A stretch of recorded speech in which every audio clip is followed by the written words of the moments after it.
lo que me interesa abundar en esta oportunidad es sobre la discriminación a nivel cultural, la cual se refiere a las ideas dominantes acerca de lo que es normal y a la consecuente exclusión y o trato desfavorable de los grupos que difieren de la norma.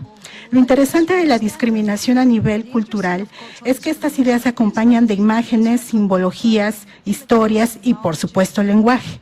Los ejemplos paradigmáticos de la discriminación a nivel cultural son los chistes y los estereotipos.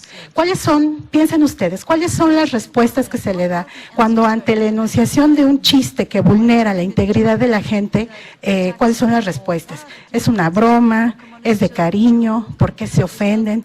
Esos son los constructos de la normalización que operan la discriminación a nivel cultural, y es muy importante que nosotros también seamos autoconscientes, autorreflexivos de la manera en la cual nuestra propia discursividad en muchas ocasiones, a veces sin siquiera proponérnoslo, articulamos estas enunciaciones discriminatorias. Y lo interesante también de la discriminación a nivel cultural es que se compone de una multiplicidad de connotaciones e ideas que son construidas socialmente con raíces políticas, históricas y económicas. ¿Esto qué quiere decir? Que son constructos sociales y por lo tanto pueden ser deconstruidos y eliminados.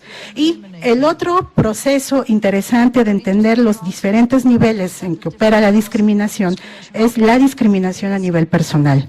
Estos son los actos individuales de abuso, trato desfavorable, exclusión y acoso. ¿Y cuáles son los enunciados que suelen argumentarse que legitiman las prácticas de discriminación a nivel nacional? Que es costumbre tratar a la gente así, tradicionalmente así se hace. Hay un sentido común que arropa las prácticas de vulneración de derechos humanos. Y otro elemento no menos importante y en el que también conviene abundar de manera muy profunda desde mi punto de vista es considerar las dinámicas de la internalización de la subordinación, lo que estudiosos del fenómeno del racismo han llamado endorracismo, es decir, la manera en la cual los estereotipos de subordinación por el proceso histórico de construcción de las diferencias y las desigualdades son apropiados por esos sujetos considerados inferiores. Otro de los elementos interesantes para reflexionar que es interesante pensar, se tiene que responder con base en esta pregunta: ¿cómo visibilizar la discriminación sistémica que padecen? ¿Qué retos tiene la población afrodescendiente en México? Primero, desde mi punto de vista, superar su invisibilidad histórica. No todos los mexicanos y las mexicanas estamos conscientes de las aportaciones sociales, culturales, políticas y económicas que las poblaciones de origen africano han dado en este país. Justamente por toda la manera en la cual se construyó la ideología de mestizaje, esa diferencia quedó borrada, lo cual se acompaña también con la construcción de esta categoría pseudocientífica de raza que los colocó en el periodo de la Ilustración en el estrato más bajo de las sociedades. Y por supuesto, adscribirte a lo que se considera el estrato más bajo de una sociedad, pues por supuesto va a ser complicado de interiorizar y de reificar dignamente. Entonces, desde mi punto de vista, es importante superar ese proceso. Que tengan un reconocimiento como sujeto culturalmente diferenciado, es otro de los retos importantes a los que se enfrenta esta población.